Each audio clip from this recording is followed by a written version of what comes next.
Good morning, everyone. Welcome back to our second hearing of the Health, Finance, and Policy Committee.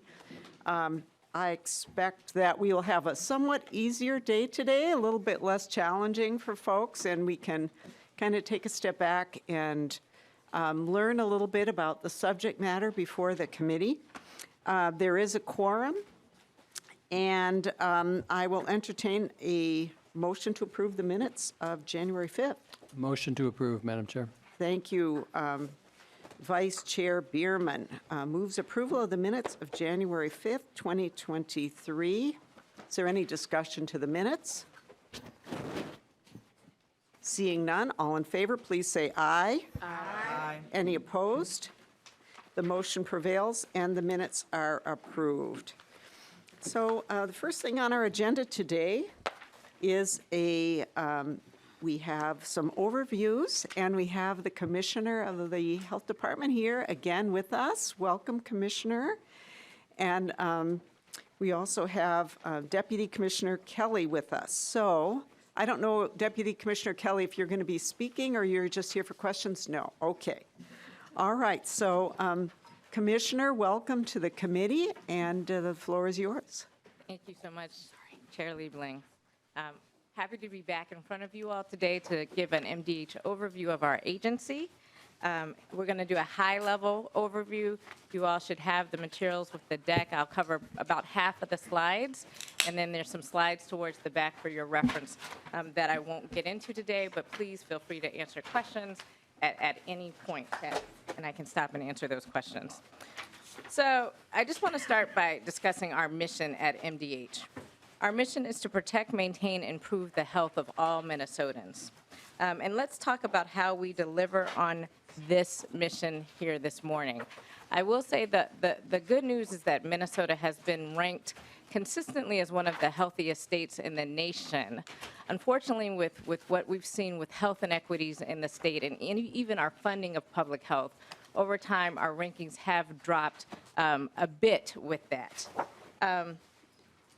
And we're going to talk about some of those reasons here today. So first, to start with a broad overview about what determines our health. This pie chart describes the factors that are affected with our health. And the small role particularly played by clinical health care, only 10%, that small blue slither in the chart. And the much larger role of the physical environment, of health behaviors, and of our social and economic status.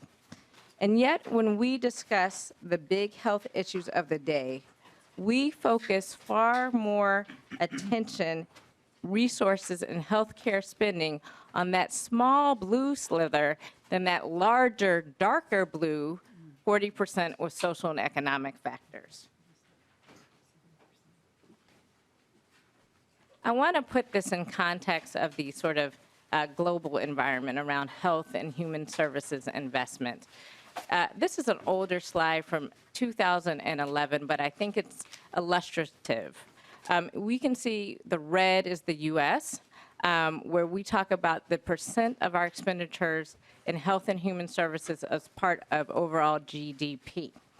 And other countries invest greater resources in prevention and social services, which is the green bar, that have a greater impact on health and healthcare than the blue bar, which is medical care expenditures. So this chart from 2011 shows that investments in the U.S. are overall in public health and social services are overall much lower than other countries and have been more focused on medical care than public health. So in other countries, for every $1 spent on health care, about $2 is spent on prevention and other social services. In the U.S., for about every $1 spent on health care, about 55 cents are spent on prevention and social services. And so when we look at more up-to-date data from the Kaiser Family Foundation, and if you pay attention to that green bar at the bottom, we see 10 years later, the story is quite similar. And so healthcare spending is in the graph on the right, and you can see that we outpace other comparable nations. Yet, given that our spending is almost double those nations, our life expectancy is much lower, as you can see from the left bar graph. And looking at the same data, we see that life expectancy in recent years in the United States, which is that green bar line at the bottom, has actually declined significantly despite increasing investments in healthcare. This certainly could be driven by COVID in part, but other countries are seeing a rebound in life expectancy compared to the United States. And to further contextualize this, when we look at total U.S. distribution of health resources, we can see that public health investment, again, this is the green little piece at the end of those bars, lags behind the investment at the national level. So at a national level, public health spending is about 5% of the overall distribution of U.S. health resources. In Minnesota, it's about 3% of the distribution of our healthcare spending. And I want to just describe for you all, our colleagues here from DHS, you'll be hearing from them shortly, but I want to sort of make clear some of the differences that we see between public health and health care. So public health really tends to work more upstream than the healthcare sector, focusing on prevention, working at the community level to promote wellness, and tracking population health. So we really concentrate on upstream factors such as drinking water, food standards, infectious disease, maternal child health, cancer screening, nutrition, and facility regulations for facilities like long-term care.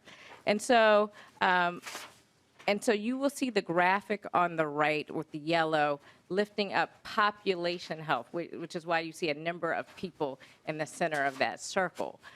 Whereas healthcare tends to, not exclusively, but tends to focus on individual level care.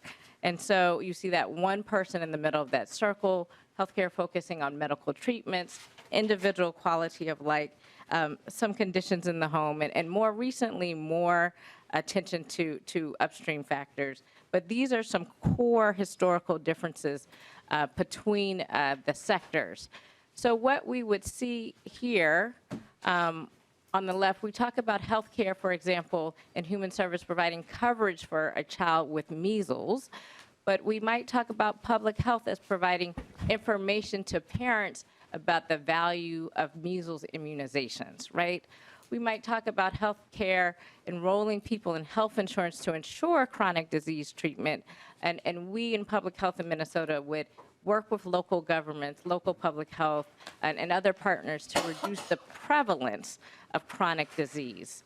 Healthcare human services, I provide coverage for and treatment for people with addiction or overdose in a hospital or program where we are much more focused on addressing the root causes of diseases of despair and alcohol abuse, suicide, trauma, and other experiences such as adverse childhood events. So,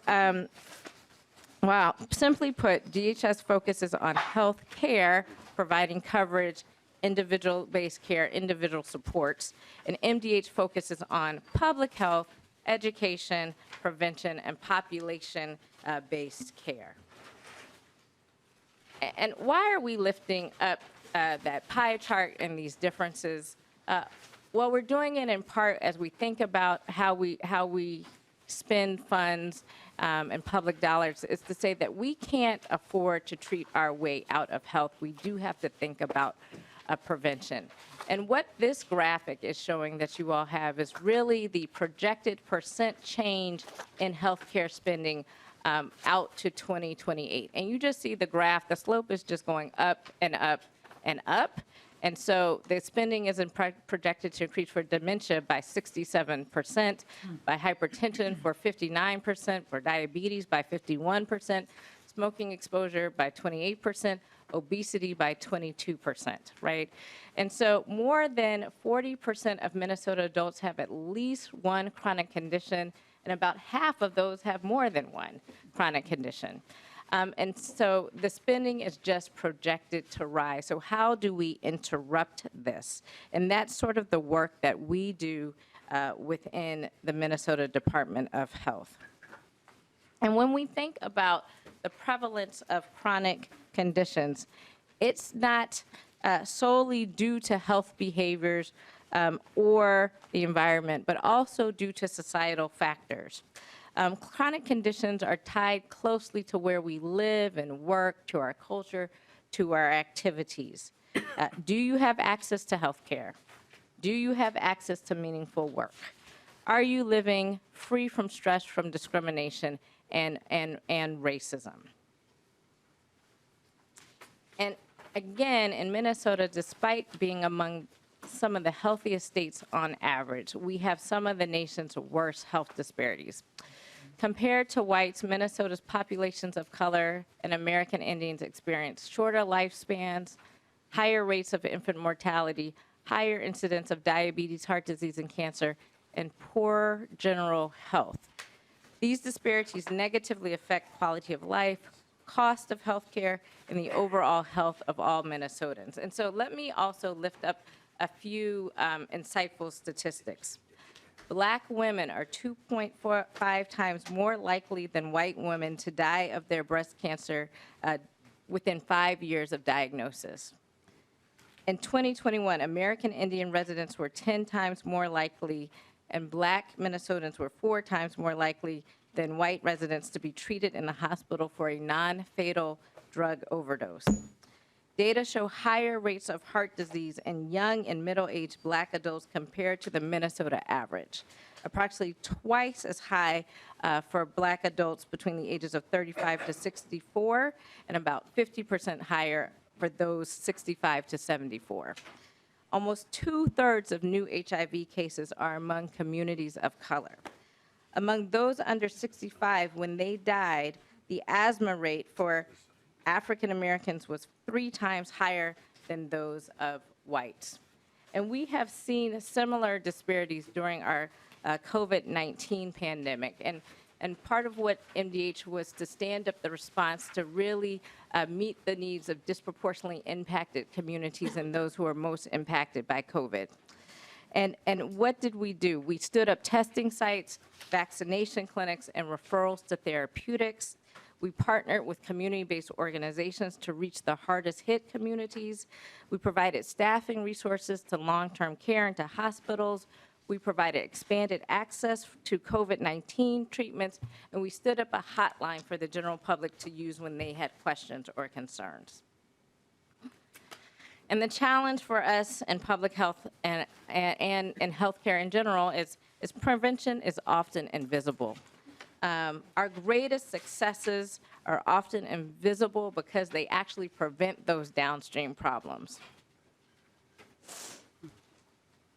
And briefly, I would like to share with you all, as you all think about the Minnesota Department of Health, the national model about the foundations of public health.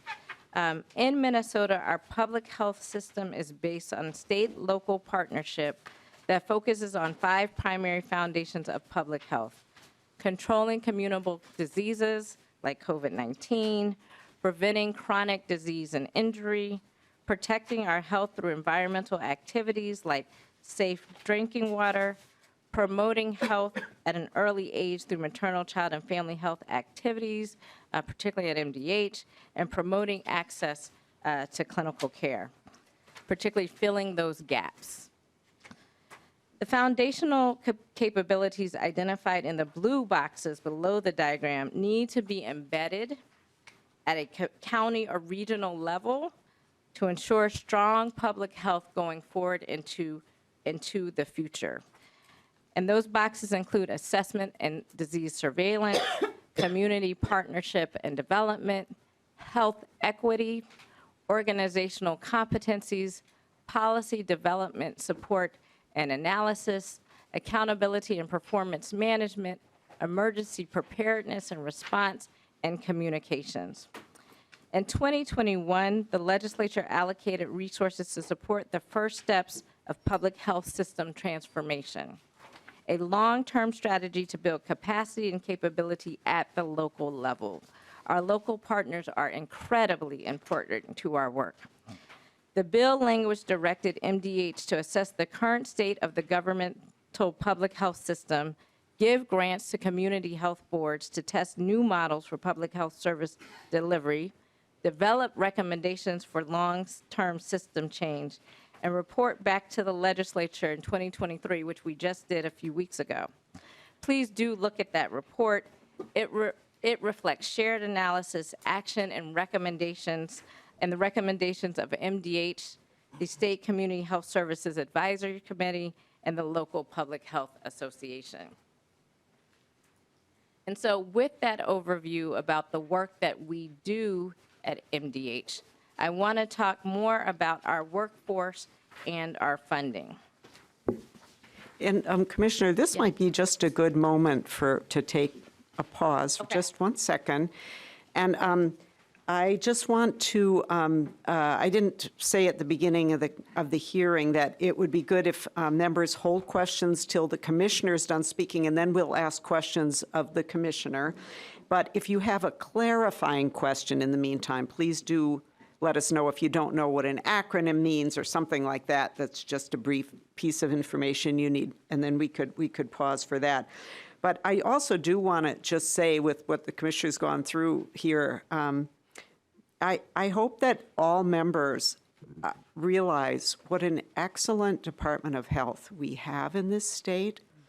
The department was so severely tested during the pandemic, which is not over, but, you know, the worst parts of the pandemic. I mean, members need to really understand, and I think when you hear from the Department of Human Services, you'll maybe get the context of how small the Department of Health really is compared to the Department of Human Services. But their employees shifted around to all kinds of different areas where they were needed. They worked their tails off fighting the pandemic, trying to keep Minnesotans safe and healthy. And I just think it's important for us to take a pause here and really recognize how fortunate we are to have the incredible staff that this agency has and the incredible leadership that it's had, including, of course, Commissioner Malcolm, who is now retired.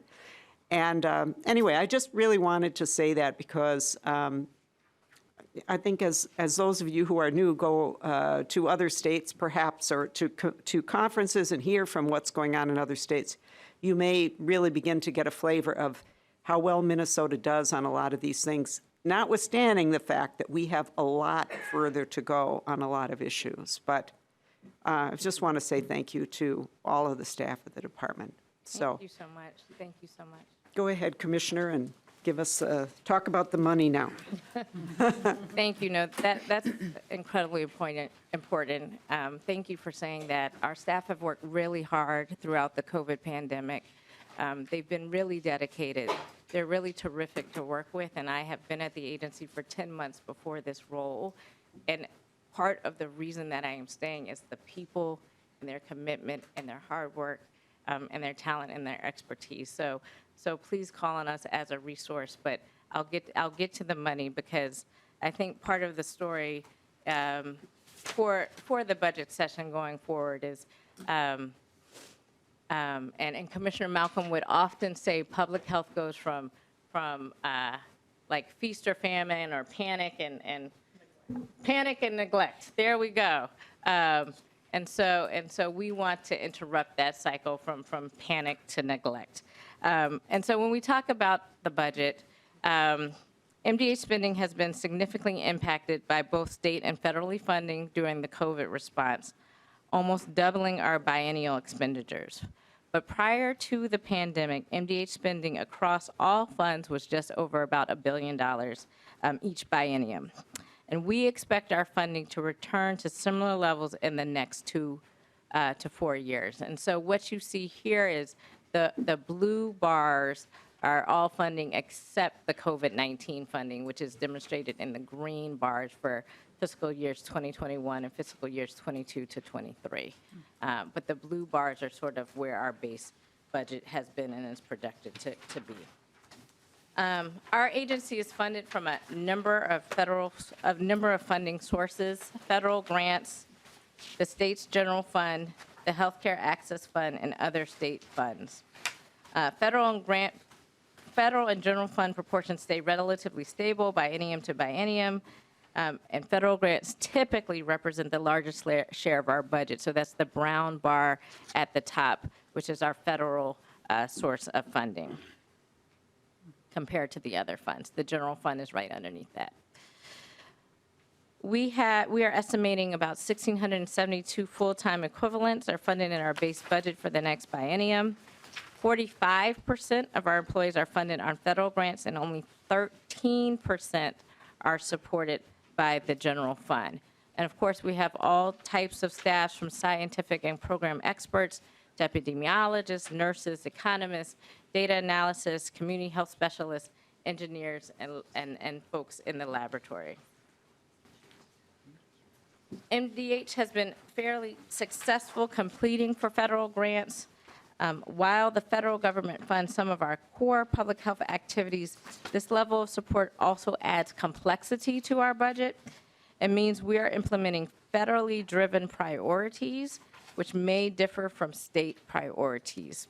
So the top two rows show that most of our federal funding is from two agencies: the Centers for Disease Control and Prevention, which supports our work around infectious diseases and chronic disease, and the U.S. Department of Agriculture, which supports WIC, or Women, Infants, and Children's Nutrition Program. When we look at what we do with this money, 45% of our resources go out the door in grants and other forms of aid to support local and community partners. 29% of our resources cover operating expenses, primarily building leases and technology costs, and 26% of our resources cover employee compensation.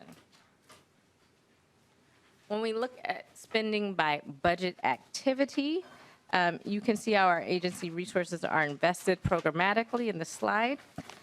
Child and family health spending, that dark green bar at the top, is driven by WIC, the nutrition program, which is a significant federal expenditure. And then the remaining bars in this slide go into greater detail about how much we spend. And the remaining slides, will go into greater detail about each budget activity and the outcomes we achieve with the resources we have. We've included them for your reference, but are not intending to walk through them today. Here are my contact information, Lisa Timjens, our legislative director's contact information, but we are happy to take any questions, to give you any more, to answer your questions about our agency. All right, well, thank you so much, Commissioner. We do have a question from Representative Quam, and then others, if you, just for those who are newer, just raise your hand, get our attention, we'll put you on the list, and we'll call folks in order. Representative Quam. Thank you, Madam Chair, and if the information isn't available, if you can get it to the committee after. On your chart that showed the United States expenditures as a percent of GDP, do you have a breakdown of government spending versus employer spending versus individual spending? That would be nice to understand that. Then on your chart for life expectancy per capita, with the United States at 76.1, what amount of that hit is due to the huge increase in fentanyl poisoning and deaths, which is, I believe, now the highest cause of death for, 18 to 35 or 45-year-olds? It'd be nice to understand the major contributors to that discrepancy from the other countries. Then you have on your public versus health care, on public health, what initiatives is the department going to do for individualized healthcare, such as pharmacogenomics or other things which have shown that the common medications prescribed for many conditions and diseases are not as effective with some portions of the population. So improving the delivery and focusing and borrowing from the individualized healthcare that the U of M, Mayo, and other entities of the state are working on, and how that might be able to address some of the discrepancies. Then on your chart that shows a increase in multiple things, I noticed there's an accelerating increase on that chart for, dementia, hypertension, et cetera. It'd be nice if the committee had what the current levels are, so we understand where we're at today, because projections don't always, show that accuracy.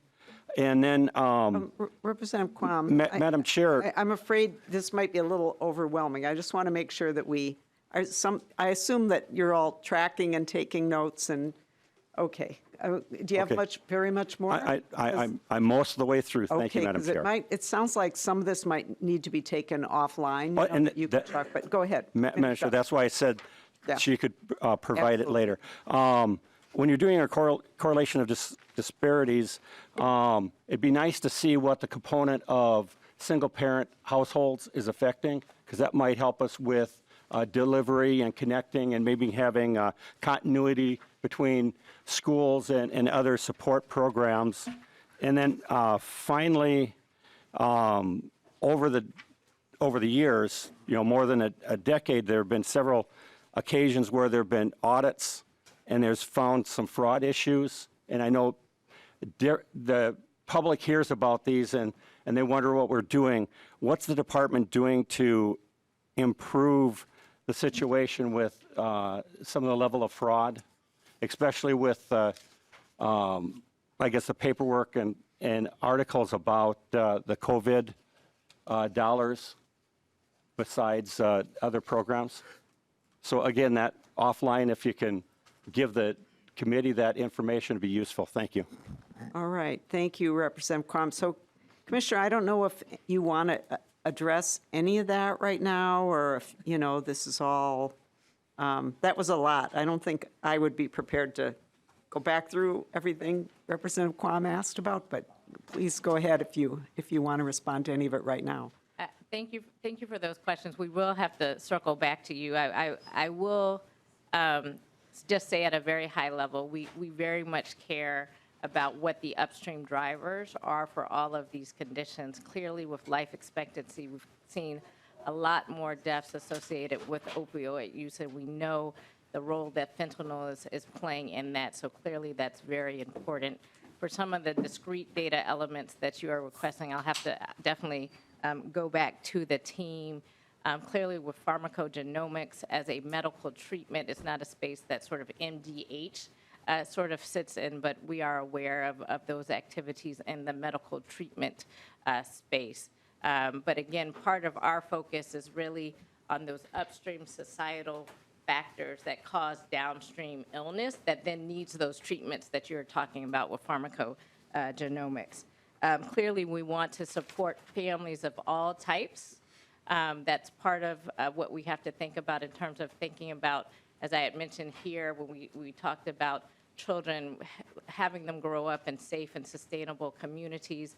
That means supporting parents and families of all types. And so we're mindful, particularly in our Child and Family Health Division, about what are the ways that we do that with WIC, with family home visiting, and other sorts of supports.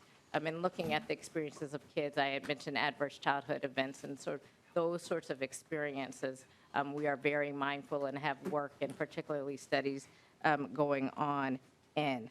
Our legislative director, I know, tracked many of your questions, Representative, and we will circle back with you on the answers for the other things, but thank you for your interest in all of those areas. All right.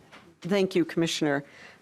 We have Representative New Brindley, Nadeau, hope I'm saying that right. Am I saying right? And then Smith, and then I think we will, unless there's anything else pressing, I think then we can let this team go, and then we're going to hear from the Department of Human Services. So Representative New Brindley. Thank you, Madam Chair, and thank you, Commissioner, for being here. I apologize, the slides are not marked, but I'll try to scroll through them. But on that, the expenditures as a percentage of GDP and the comparison with other countries, I'm wondering if you can just give us an idea of what are some of the things that these other countries are doing with that funding, and what kind of success do you see through some of those programs? Yes, thank you. Commissioner. Thank you, Chair Liebling. That is a question, Representative Brilling, that I will have to get back to you on in terms of what sorts of initiatives, innovative programs, things that they might be doing similar or different to us. I am very interested in making sure that we're a learning organization, right? Learning from both other countries, but also local public health at MDH, community partners. We need to know what are the best practices, right, to advance health. And so it would be good to know, and we can circle back and with you about what they may be doing.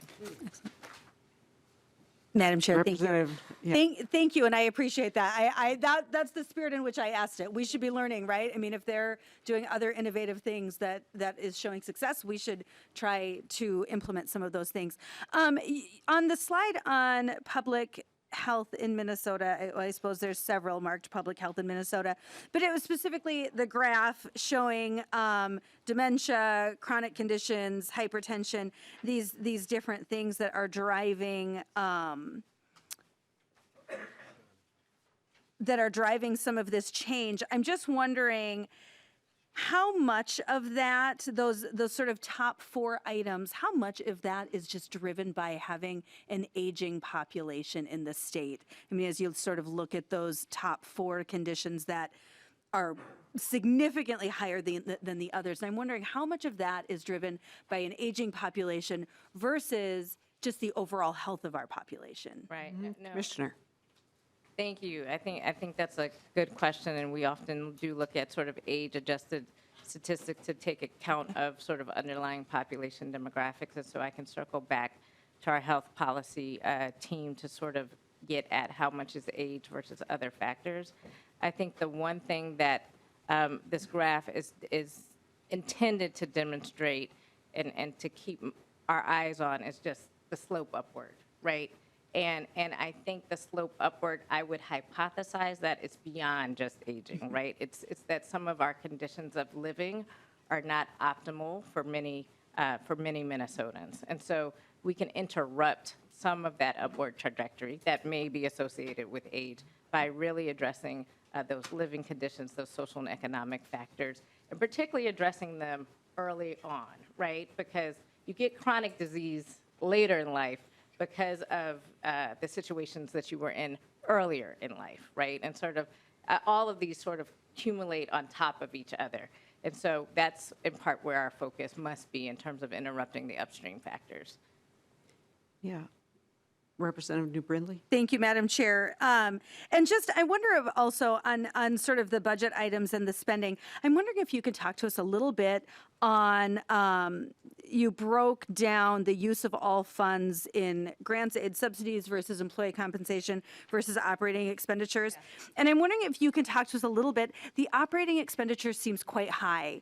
And so I'm wondering if you can just talk to us a little bit about maybe there are some things included in that we wouldn't commonly think of as included in operating expenditures, and why, as a percentage, that is high. So I may turn that over to our Deputy Commissioner, Margaret Kelly. Okay, Deputy Commissioner Kelly, and please introduce yourself for the record. Thank you, Madam Chair and members of the committee. My name is Margaret Kelly, Deputy Commissioner at the Department of Health. Operating expenditures include things that are not grants going out to the public and not employee compensation. So things like our lease costs, all of our technology-related costs that we get support from Minute, but we also support some internally. It includes contracts for consultants that we may have as well. Currently, we have many employees who are working for MDH under contract that we brought on to do COVID response. And so some of our employee compensation costs are also reflected in there. The big piece of this pie is to show you the percentage of our budget that goes out the door. and is shared and used to leverage the work of community organizations and our partners at the local level. So while we do have almost a $500 million annual budget, almost 50% of that goes out the door to our local partners, and the rest is to run the department.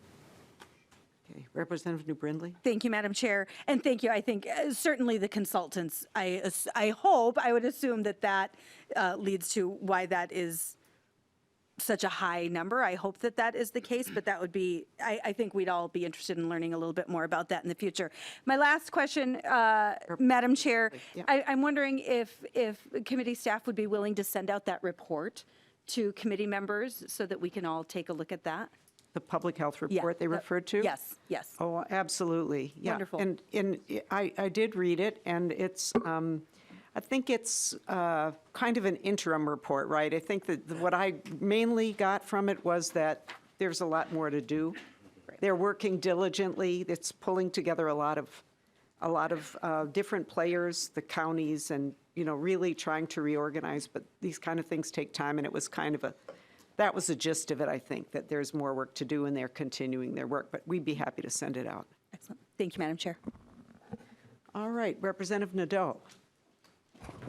Thank you, Madam Chair. Thank you, Commissioner. I'm going to build a little bit off of what Representative New Brindley said. Is how do you prioritize? I mean, you spend a lot of time talking about leveraging, going upstream and trying to change those behaviors, which we all know takes a really long time. A lot of investment, a lot of time, a lot of commitment. How do you work with local partners in doing that? And who has who trumps? I mean, if the health department has an objective that they're trying to achieve with their money, local units of government have more specific community-based things that they're trying to achieve. How do you balance that between drinking water and alcoholism, for example? I mean, how do you do that at the state level, and then measure that long term to determine whether or not those investments are actually creating that change that we're trying to find? Commissioner. Thank you so much. There are a lot of competing priorities in the space. It's what I in part hear you asking, and I think we try to listen closely to community and to our partners. Community engagement is something that is critically important, both to our governor as well as to me personally, in terms of setting priorities and also thinking about innovative action plans. And so we have many things, and you all will see as we come forth. Community-based organizations as partners, local public health as partners. Again, we do have to meet some of the deliverables of our federal grants that are our major fundings, and so a lot is sort of directed from what are the requests from those grants. And I might ask if I could, Mary, would you like to speak at all to this? This is our Assistant Commissioner of Health Promotion. And Mary, I'm bringing you down here just because of your long-standing experience in our department in multiple roles. I would say for me, clearly, when we talk about moving upstream, it has to be in alignment and in partnership, not only with people outside of the state enterprise, but with you all in this room and people with other agencies within the state enterprise. And so so I'm saying that just to say that we can't do it alone to address these upstream factors that are shaping folks' lives.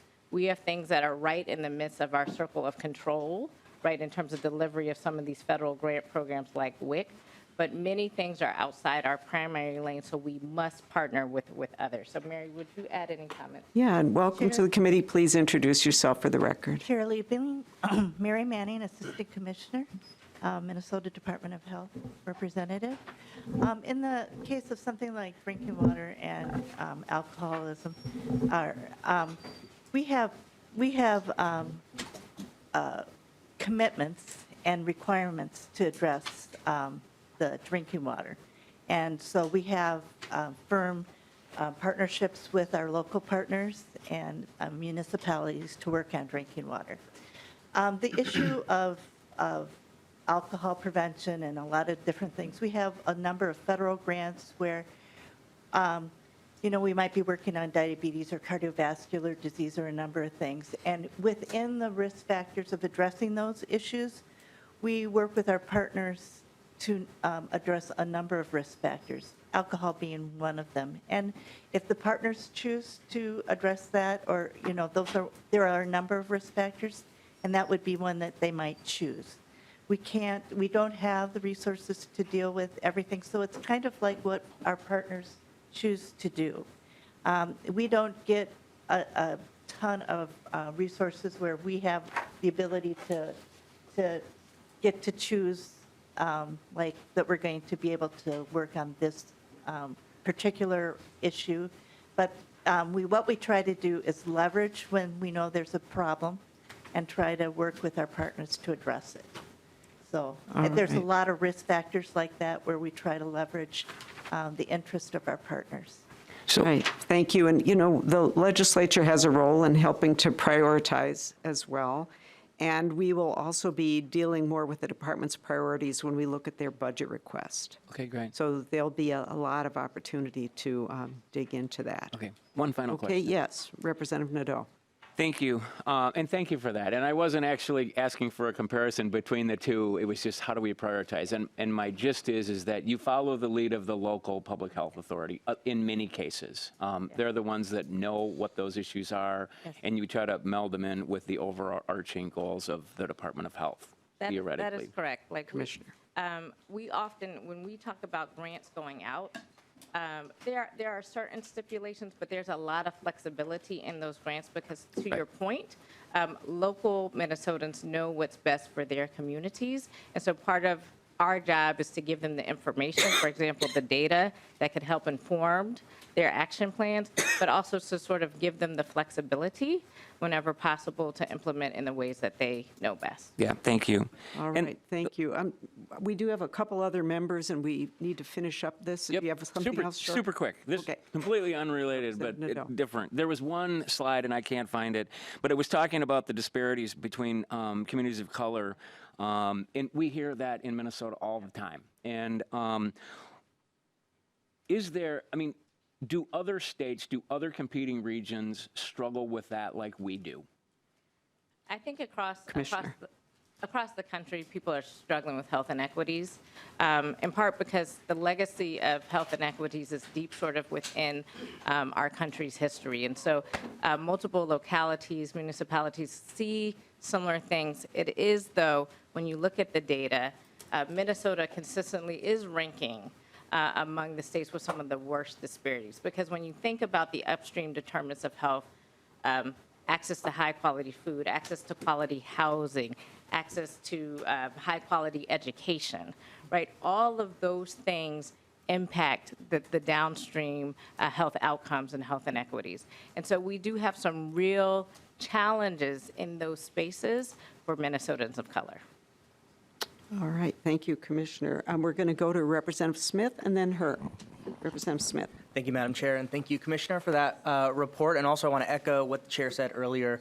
We all thank you so much for your work the past 3 years. It's you and your staff. It's always essential, but I don't think it's ever been as public as it has been the past 3 years, so thank you very much. My question is on the expenditure history and outlay projection slide. Specifically, it looks like in the past two financial bienniums, it's been a little over $2 billion, and with tails included, about $2.2 billion extra needed. Obviously, that's expected with a global pandemic and where we were. My question is, in the interest of learning and preparing for, we hope not, but further events like that in the future, is that a sort of expenditure to be expected? Are there ways that we can prepare for that better so that there's not that as huge a spike? Are there ways that we can better prepare, I guess, for a future public health crisis like that in the financial realm? Right. So, Commissioner, that sounds like an enormous question to me, but if you want to give a short answer, because I think we're going to probably hear more about that as the session goes on. I think my shortest answer is sort of, again, going back to Commissioner Malcolm's quote about panic and neglect, and we really have to invest in our emergency response So you will see hopefully going forward is we will have conversations about, well, what do we need for the public health system, which is the system of the state, so our Department of Health, our local public health partners, tribal health, right? What do we need to build out the infrastructure for all of health, but then particularly for emergency response? What do we need to maintain so that we don't lose momentum, so that we don't lose traction, so that if COVID rears its head again or another sort of emerging infectious disease comes along, we're better prepared. Thank you. Okay. Representative Herr. Thank you, Madam Chair. And Commissioner, just actually maybe one quick clarifying thing for Representative Doe, and you can correct me if I'm wrong, but the reason why our disparities are so great is because our white population does much better than other states, and then our BIPOC community does worse than other states, which makes our disparity one of the biggest, whether it's health or income or wealth or education. That's sort of the same across the board. So it's not just in health, but it is other areas as well. So if I've said that wrong, you can correct me.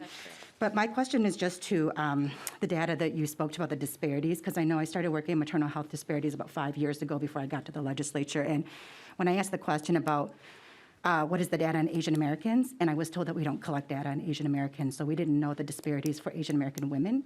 And maybe if that's wrong, you can let me know, but I worked with a task force that sort of looked at that.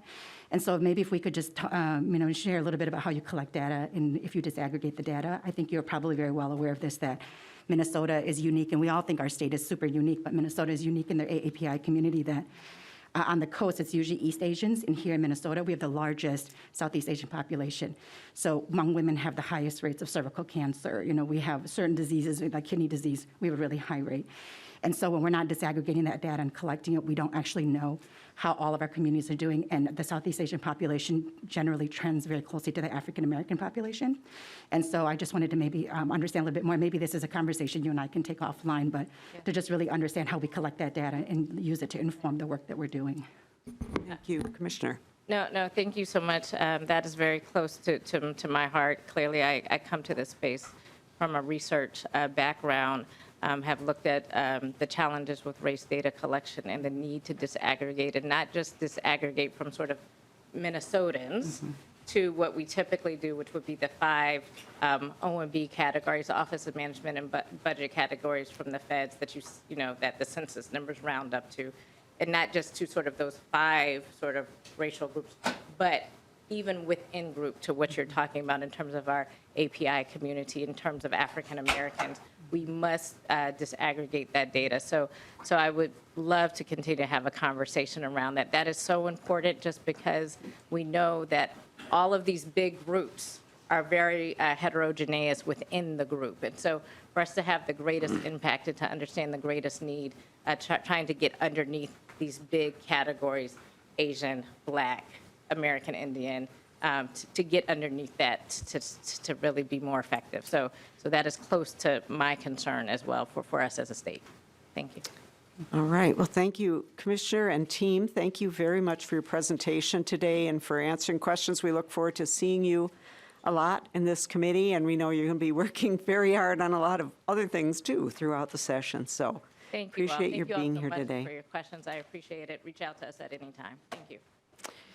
And now we're going to move on to our Department of Human Services, and the Commissioner is here with us today, and thank you so much. And sitting through the other presentation, too, really appreciate you being here. So welcome to the committee. The floor is yours. Please introduce yourself. Some people here may not know you yet. Will do. Thank you very much, Chair Liebling. I'm Jody Harpstead, the Commissioner of the Department of Human Services, and we have our CFO, Dave Freeman, with us here today, and our Budget Director, Elise Bailey, who will be helping me with the presentation. Our format's a little different than health. I'm going to just do a few brief introductory slides, and then we'll show you what our finances look like from our budget office. Okay. Commissioner, I'm having a little bit of trouble hearing you. Do you so, have the too. mic? I know the mics are really a little soft I need at the to do table, this. but I think that's better. Yeah. Thank you. Will do. Is that better? Yes. Is that better? Getting better all the time. Yes. Better and better. Very much. Appreciate the help. Thank you. So our human services system in Minnesota, you may know, we are one of 11 states that are state-funded and county and tribal administered for human services. And so we start with things that happen at the federal government and the state legislature, comes to the Department of Human Services. We work with our tribal nations and our counties as they administer human services, and they fund the various providers and nonprofits in the community, which is all to say it's complicated.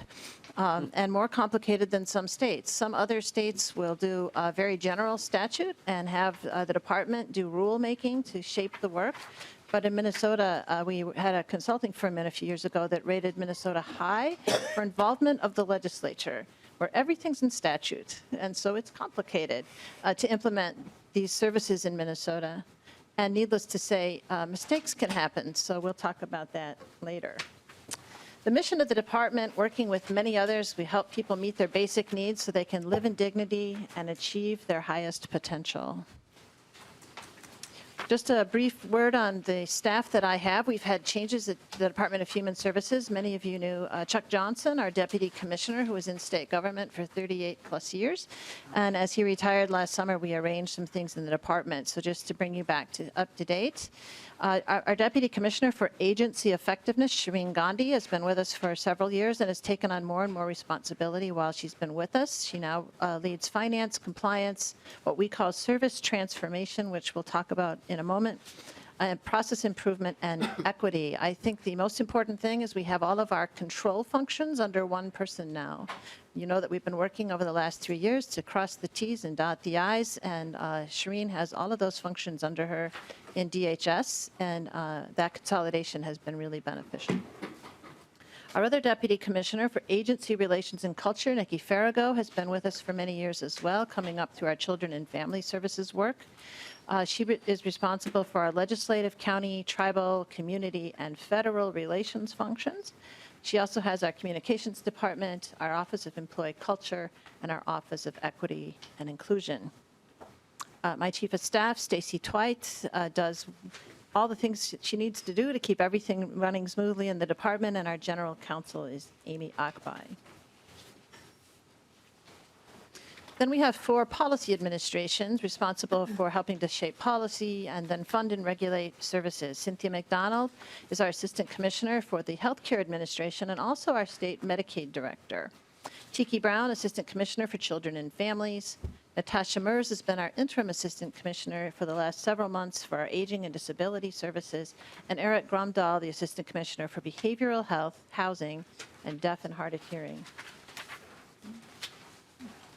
Kalani Moti, our Inspector General, her department, the Office of Inspector General, conducts background studies to determine if a health and human services workers committed an act that disqualifies them from providing care, monitors compliance with licensing laws and rules, investigates maltreatment and licensing violations, audits and investigates provider and recipient fraud, waste, and abuse, and recently refocusing program integrity services on preventing and predicting financial fraud, waste, and abuse, starting with proactive, data-driven, equitable approaches in the Child Care Assistance Program, and transforming child care licensing and modernizing child care licensing regulations. When I came into my position 3 years ago, just after Labor Day, my 90-day plan declared that there's nothing more important for the Minnesota Department of Human Services than to be trustworthy for the people of Minnesota, trustworthy to the people who depend on our services to live full lives in community, and trustworthy to the taxpayers of Minnesota whose resources we're entrusted with to use them properly, wisely, and effectively. After 3 years focusing there, as we begin a second term here in January, going forward, we intend to be as trustworthy to the people of Minnesota for doing our work in a more flexible and responsive fashion as we are to the taxpayers of Minnesota to have a solid approach to accounting for funds spent, especially through an ongoing workforce shortage. I'm finding more and more as I am in this position that it's all about balancing those competing priorities and trying to find a really good balance that does both and as often as we can. One of the things we put in place that should interest this committee over the last 3 years is our Medicaid decision-making initiative. It's was put in place to establish decision-making authority, approval requirements, and clear accountability for any new Medicaid policy adoption, changes to policy, and fiscal impacts. It assigns formal decision-making authority to the state Medicaid director, brings together key leaders and subject matter experts across the agency to discuss and advise on Medicaid policy, establishes clear roles and shared definitions in changing and implementing processes, and a formal documented decision-making process using an Agile Apps database. We took a cue from the way we handled the COVID waivers at the beginning of the pandemic, where I would make decisions about waiving rules and regulations only when the people around me, legal, finance, equity, compliance, IT, and everyone else said, yep, that's a good decision, then we would make that decision. And now this team is doing that about our Medicaid decisions. So we're putting into the past the days when someone could say, yeah, that seems about right, let's do it that way, to people having to come to this group to get a formal decision made when we make Medicaid payment decisions. As I mentioned, during COVID, we did pass 120-some rules and regulations, waivers of rules and regulations, guidance to get counties, tribes, and providers, and all Minnesotans through the COVID shutdown days. Each one required approval from all of these different groups, and eventually MMB in the governor's office. Most have now been stood back up. We've discovered how much more difficult it is to stand rules and regulations back up than it was to waive them in the first place. And some were codified as ongoing, as you know, by the legislature. Prime example, telemedicine, which has changed everything in our world and has been a real benefit, really, of what we've learned through the COVID time. Our big project ahead of all of us, and you will hear about this as we go through the next year, is our county and tribal recertification of recipient eligibility for Medicaid and Minnesota Care, which starts now for sure in April of '23 and ends in March of '24. This is a process that our counties and tribes have done for many years. Their usual annual recertification volume is 1.2 million Minnesotans. This year they'll have 1.5 million people to work with to determine their eligibility for ongoing benefits. And they're also used to annual recertifications. So if it's simply a quick update on what's true this year versus last year, that's one thing. But now the data is up to 3 years old. And so people have moved, they've had additional children, they have changes to their financial circumstances, and that all has to be updated to do a recertification of eligibility for our programs in healthcare.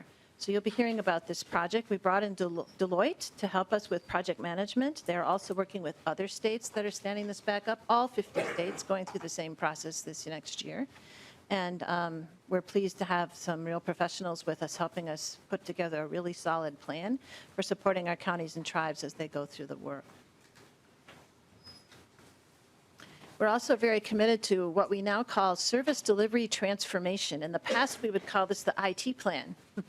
But now we have a group of folks that are looking at investigating digital service options to reduce administrative burden on all partners and customers. Some of you have seen and heard of the Minnesota MN Benefits program, which allows an individual or a family to come in and sign up for 9 state benefits in 12 minutes on a very agile software system.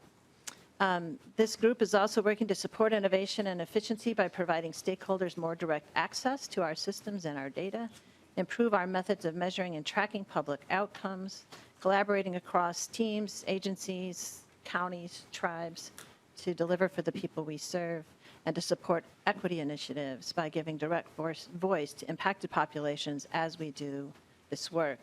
This work has recently received some national attention. I've been invited to a conference of other states that are doing this kind of work because they've heard about some of the work that we're doing here in Minnesota. We're very proud of it. And now I'm going to turn it over to Dave Freeman, if I might. All our right. CFO. Thank you, Commissioner. Mr. Greenman, welcome. Thank you, Madam Chair. Again, for the record, my name's Dave Freeman. I'm the Chief Financial Officer with DHS. And I'm here to talk about at least Bailey and I are here to talk about some budget issues related to the department. Just to give If you an could just overview. move your mic a little bit. Sure, is that better? Yes, Okay. thank you. This is sort of a high-level 101 on the Health and Human Services budget. So just to get you started off, to provide a little context around where Health and Human Services sits within the overall state budget. The slide you're looking at now shows that Health and Human Services accounts for about almost 50% of the overall state spending in the current biennium. And this, when we're looking at this, we're looking at all dollars, not just state dollars, but federal dollars as well. So one of the things to note is that this includes not only DHS, but includes the health department as well as health-related licensing boards and certain ombuds offices. However, DHS accounts for about 96% of this line, so we're a significant part of the budget for the state. If we were to just look at the same graph, but only looking at general fund, state general fund spending, we would be about 29% of the budget, and actually K-12 would be above us. They'd have about 39% of the budget. So that gives you a sense of other dollars that come into DHS other than the general fund that impact our spending. One of the things to note is that with the budget our size, we have an impact on the forecast as well. When you see the forecast come out, DHS forecast expenditures, because of the fact that we spend so much on Medicaid, when we project changes in Medicaid expenditures, which we did this last year, it does have a significant impact. I think in the last forecast, current projected general fund spending on Medicaid was reduced by about $1.2 billion in the current biennium, and I think about $700 million in the next biennium. So we have a fairly significant impact on the budget. The next slide shows where the DHS budget comes from. As you can see, a lot of it, 60% of it is federal dollars. The predominant federal funding source for DHS is what we call is the federal match on our Medicaid spending, which, and you'll hear, those of you who are new will hear the term FFP a lot, which is federal financial participation. That's the federal share of every dollar of Medicaid spending that we do in the state. The basic FFP for Medicaid in Minnesota is now about 51.6%. However, since COVID, since the public health emergency started, states have been eligible to receive an additional about 6.2% increase in their FFP, provided that they maintain a continuous eligibility for Medicaid. And so Minnesota has adopted that. So we've had an additional 6.2% on our Medicaid spending since March of 2020. Based on the recently passed federal budget for federal fiscal year 23, that additional FMAP is going to phase out over the next calendar year as we go through the unwinding process. In addition to the COVID match, we also receive a higher Medicaid share on certain services and certain populations. So that really drives a lot of our federal funding. This next slide shows actual and projected growth in overall DHS spending from fiscal year 18 up through fiscal year 25.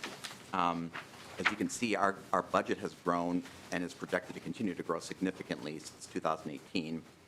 We're projecting about a 45% increase in overall agency expenditures through the end of 25. What the slide also shows is the FTE totals for the department. Sorry, the staffing levels for the department, or no, we call FTEs. And those numbers have remained fairly steady throughout the growth in overall expenditures, growing by about 2% over that same period versus the 45% overall agency growth. These numbers include both direct care and treatment and central office, which throws things off a little bit because a lot of our staffing is in direct care and treatment. However, you'd see it's roughly the same shape of the line if you just use central office. So central office staffing is still growing by about 2% over this time. And and overall spending is about 45% increase as well. So this next slide shows, breaks out agency expenditures by various categories. And as you can see, Medicaid dwarfs the rest of the agency in terms of accounting for expenditures. Another thing to note is grants make up about 10% of our spending, and that has grown. Our grants expenditures have more than doubled in the last several years, some of it due to COVID, some of it just due to increased reliance on grants to deliver services. And that includes both largely federal, but also some state grants as well. You'll notice that our non-MA forecasted programs account for about 7.5% of our budget. That includes things like the Minnesota Family Investment Program, our Child Care Assistance Program related to MFIP, our behavioral health services, and housing supports as well. And as you can see, the direct care and treatment program accounts for only 2.4% of the overall agency budget, and operations accounts for about 2.6%. What you'll see in the area that says pass-through and technical, what this is essentially is these are administrative dollars that get drawn down by DHS for counties and for tribal governments based on for administrative reimbursement for the work that they do. And these are federal dollars that get drawn down and passed through DHS to the counties and tribal governments. And in addition to that, as the agency that is responsible for child support collection, these are also represent child support payments that flow through DHS from the obligor to the obligee. So that's what's included in those amounts.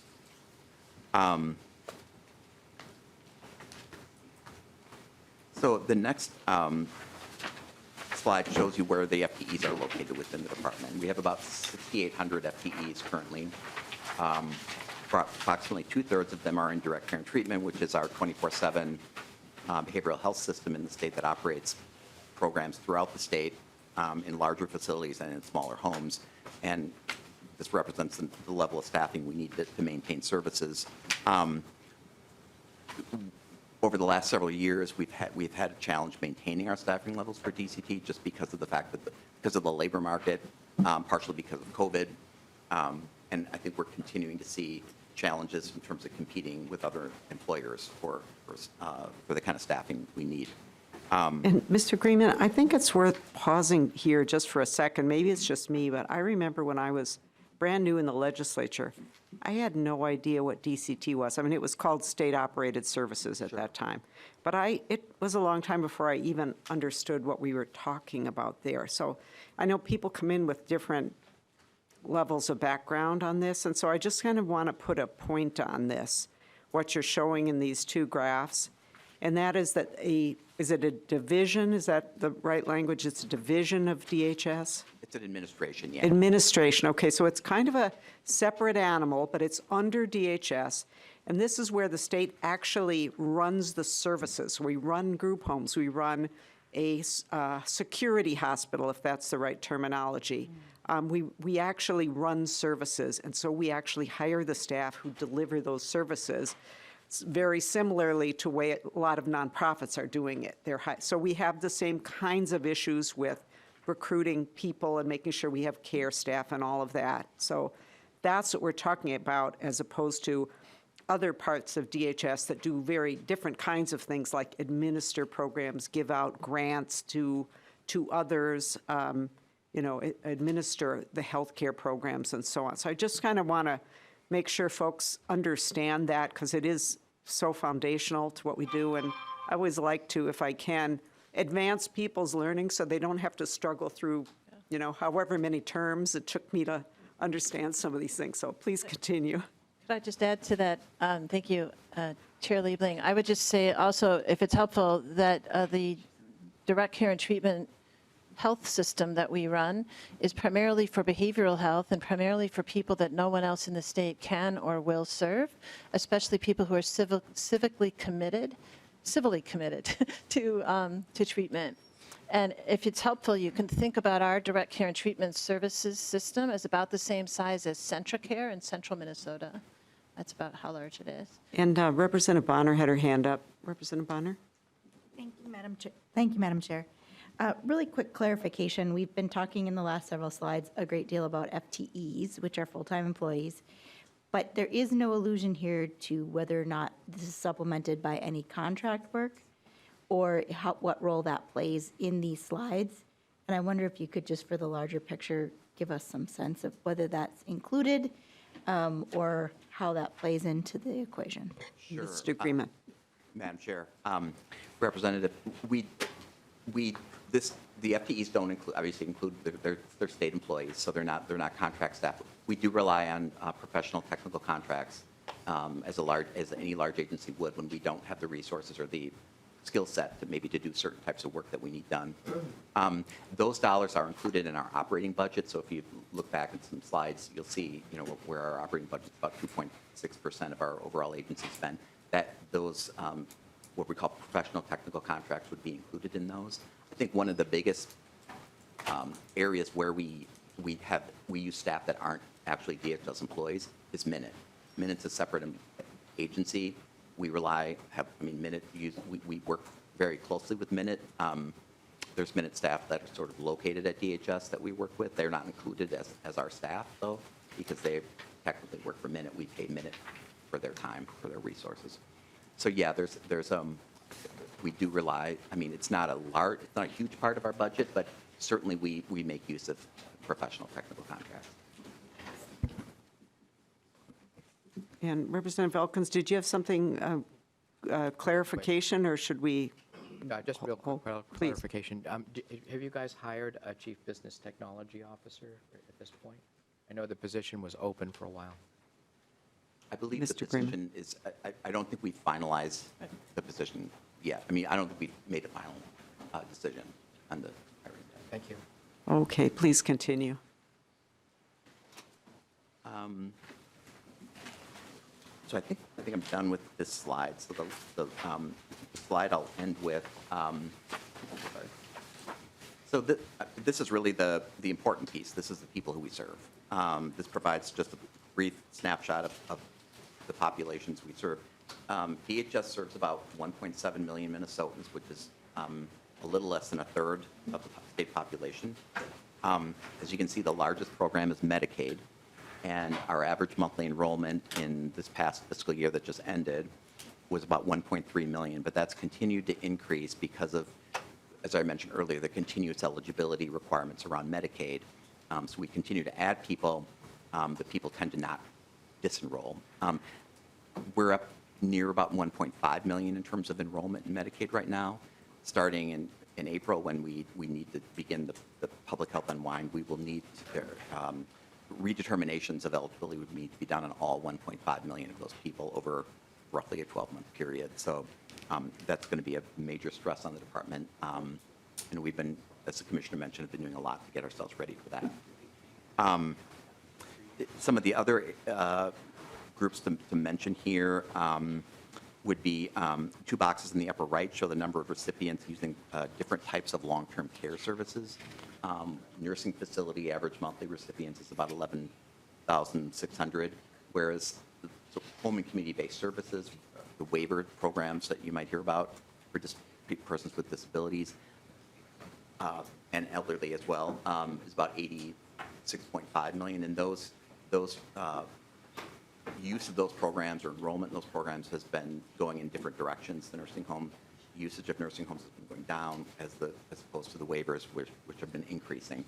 And I think Ms. Bailey, when she talks, is going to show a little bit of information about the average cost per month of those two types of services. You've seen MFIP, average monthly enrollment is about 75,000. And Mr. Greenman, that's an acronym that many people may not know. Right. Yeah. Thank you, Madam Chair. The Minnesota Family Investment Program. This is our program that provides cash, food, and housing support for families with children in the state. And our enrollment in that program is at about 75,000. Our child care program for families that are on MFIP is also forecasted, and that's enrollment there is about 11,000. And enrollment in MFIP child care has been going down for a number of years, and I think if you've seen the forecast, that we expect that to eventually rise again, but it's continuing to stay low at this point. And the last thing I would point out is the SNAP program, sort of about 445,000 people. That SNAP is a federally funded program, but it's administered through DHS. We administer that program, and that's counted as a grant. Oh, and Representative Fisher has a question. Thank you, Madam Chair.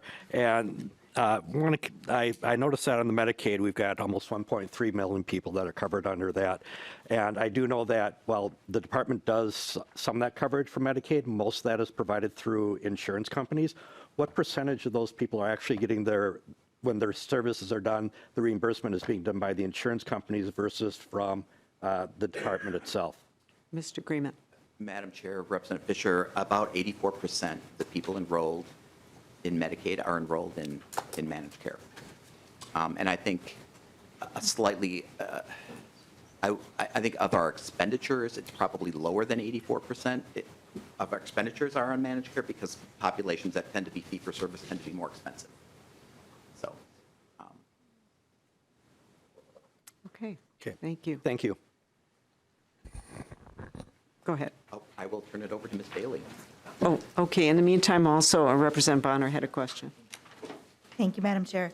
I did have one question or clarification. You mentioned sort of the MFET numbers and how things were going down, particularly for families who needed things like nutritional assistance and things like that. I know we've seen that trend going down, but I wonder if you could just quickly address the reasons why those trends have gone down and why some of those trends may go back up, and in particular, the role that federal funds may have played in some of that equation. Mr. Greenman. Chair Representative, I certainly, we saw use of a lot of our forecasted programs decline during COVID. Because people just weren't going out, they weren't working, child care centers were closing, or there's a hard finding child care. That led to a lot of decline in the use. I think we have, as an agency, we've looked at reasons why usage has gone down. Certainly access is one of the challenges we have. However, we have, for the past several forecasts, our team has projected increases. They've assumed it's going to start to rise again. It continues to stay low, though. So we're not 100% sure why it's continued to stay at that level. Certainly, we have the enrollment in MFIP, or the Family Investment Program. We have families with kids on MFIP. They may be using other sources of childcare other than what would be reimbursed through this forecasted program. I think we're still looking at why that's happening, but it's not something we expected to continue for this long. Okay, members, we've got a couple more members with questions. I think what I'd really like to do is let the department finish quickly going through the slides and hold the rest of the questions for the end, if we could, so that we can get through this. Welcome to the committee. Thank you, Madam Chair and members of the committee. For the record, I'm Elise Bailey. I'm the Budget Director for the Department of Human Services, and I'm going to take a little bit of a deeper dive into our program spending. As Mr. Greenman kind of noted in his slides, in fiscal 22, we served over 1.4 million people on our forecasted programs. And so you'll see on this slide all of our kind of big buckets of forecast spending of about $18.1 billion in fiscal year 22. So this is all funds. If you just took the state amount, it would be about $6 billion in that year. The majority of the spending in our forecasted programs, as Mr. Greenman kind of noted, is in our Medicaid program. It's about 91% of the spending on this slide is in our MA or Medicaid program, about $16.5 billion total. A lot of times when you see our forecasted documents, you'll see our MA spending split out among different eligibility categories or different types of spending, and you'll see that on this slide. The most expensive part of our MA budget is for services provided to people with disabilities and older adults through home and community-based services and through facility-based care. And so you'll see that in the first row, it's about 33.6% of our total forecast spending is on those services. The next three lines are different category or eligibility categories through what we call the basic care spending in our MA program. This is the traditional spending that we would have that doesn't go into home care, home and community-based services, or facility-based care. And so you'll see those three lines below, 20% for families with kids, about 18.8% for basic care provided to people with disabilities and older adults, and 18% of the total spend for Medicaid provided to adults without kids. Beyond that, you'll see our other forecasted programs, such as Minnesota Care, the MFIP, and child care programs through our forecasted programs. North Star Care is spending or care provided to kids in the foster care system. Housing support and services provided through our behavioral health fund or for chemical dependency services. So this slide just kind of gives a brief snapshot of our big bucket of spending on MA. We spent $16.5 billion in fiscal year 2022 and had an average monthly enrollment of about 1.3 million people. As Mr. Greenman mentioned, that has risen over the span of the pandemic as we've had continuous coverage requirements in our state. Minnesota Care, our total expenditures were $637 million in fiscal year 2022, and the average monthly enrollment was around 105,000 people across the state. There we go. The next slide. There we go. This slide kind of details what source of funding is behind our MA expenditures. As Mr. Greenman mentioned, we get a significant amount of federal funding for our Medicaid program, and you'll see that in the blue section of these bars, where it has really risen over time, especially during the pandemic, where we've had increased federal match through our enhanced FMAP. The green part of the slide is the state funding, so that has also slightly risen, but not as fast as the federal spending. There are some instances where we have a local share, for instance, in facility-based care, and so you'll see a very slight proportion of our spending there. And we also have a small amount spent through the Healthcare Access Fund.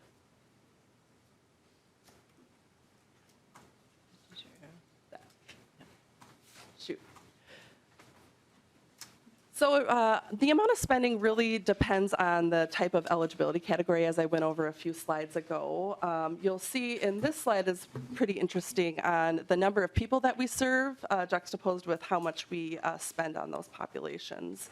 So as I mentioned, the majority of our spending is in home and community-based services and facility-based care, with $9.5 billion spent in fiscal year 2022, with the average monthly enrollees at our lowest amount of 187,000. This, of course, is due to the higher cost for serving those folks. And you'll see the largest population is our children and families at about 830,000 people we serve every month at a cost of $3.7 billion. And lastly, our last category, the adults without kids, that we have a total expenditure of $3.3 billion, but this population we get a 90% federal match on. And so the amount of state funding actually within this graph is $328 million. This next slide just shows the increase in average monthly costs per person over time. The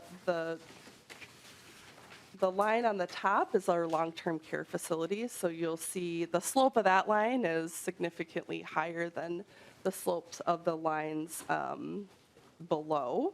And that's really due to increases in rates paid to nursing homes over time.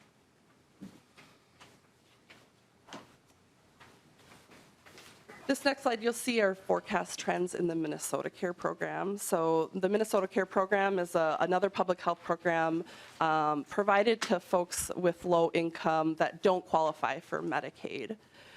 In fiscal year 2022, as I mentioned before, we spent about $637 million total for this population, and you'll see actually the federal share has grown over time, particularly during the pandemic and going forward due to federal dollars that we'll receive for serving these folks.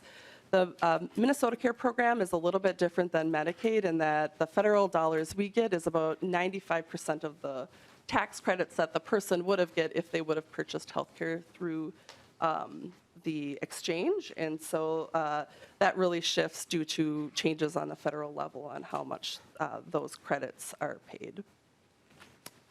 And then the last slide just kind of quickly goes over our grant expenditures. So these are our non-forecast program spending at the Department of Human Services. It encompasses about 10% of our total budget. But you'll see within this slide, 55% of that is in our nutrition and housing budget activity, which most of this is around our SNAP program, the nutrition assistance provided to families and kids. We served over 445,000 people and with an average payment amount of $190 per month provided to those families.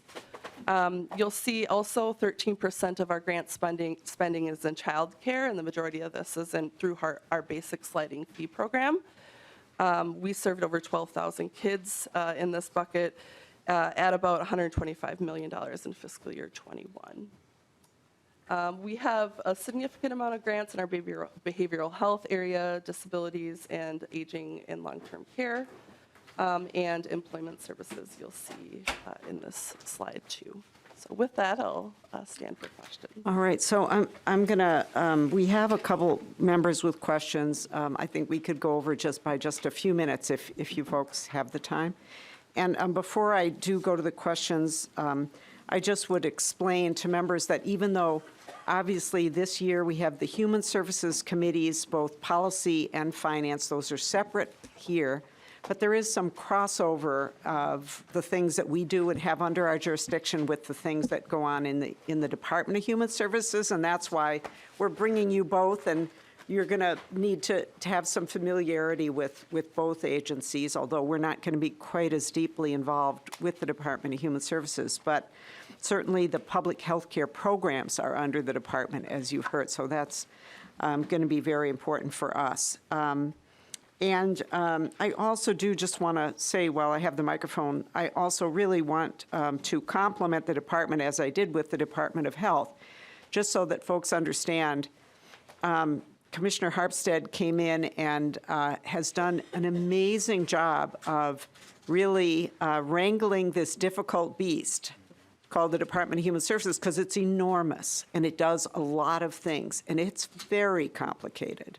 Very complicated, and she's just worked so hard and been so effective at making the department much more accountable, as she started out saying. And of course, there's always more to do. You just cannot have something as big and complex as this and never make any mistakes and never overlook anything. But they also have been, and their employees have been through a lot with the pandemic, pivoting very quickly to try to continue to provide services under unprecedented conditions, and they've just done an amazing job. So I really want to give a shout out to the commissioner and her entire staff across the entire agency for the amazing work they continue to do every single day. And with that, I'm going to call on Representative Murphy, who hasn't asked a question yet this time, and then we'll go to Representative Nadeau. Representative Murphy. And this is really for both commissioners. With regard to planning and funding, what entities do you take direction from? CDC, NIH, WHO, or the UN?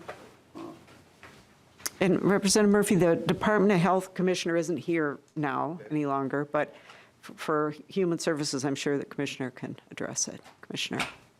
Yes, Chair Liebling and Representative, when you're talking about, for example, the use of federal funds? Yes. Yeah.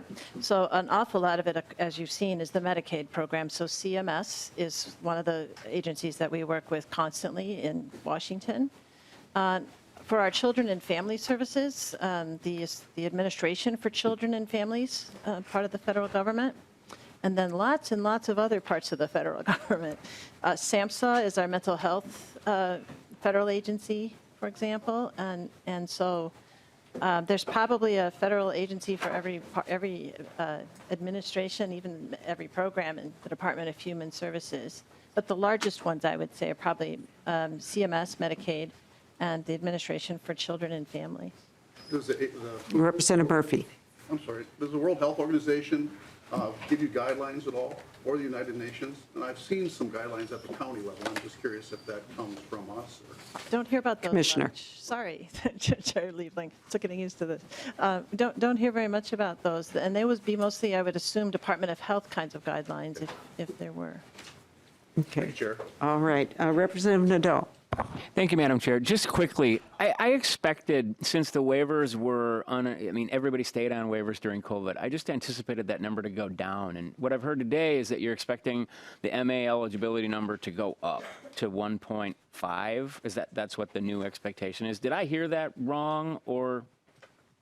If I might? Commissioner. Yeah, Chair Liebling. So, Representative, what happened was during COVID, and you heard somebody mention this, that to get that increased federal match, we needed to keep people who were on Medicaid until the end of the pandemic. And so the people that became eligible were added, and everyone stayed on it. So that is why we now have 1.5 million Minnesotans enrolled in Medicaid. And so now we have to go back and check to see if they're actually eligible for Medicaid and decide who stays on Medicaid now going forward. Does that answer your question? Yes, and you're. Nadeau. I'm sorry. You're expecting that number to be at the 1.5 million. That's the estimate. It's yes. Commissioner. Okay. Thank you, Madam Chair. All right. Thank you, Representative Nadeau. So the next hearing is going to be on Thursday. We're going to hear House File 91. And with that, thank you very much, Commissioner. Thank you to your staff, and appreciate everyone's attendance today. We stand adjourned.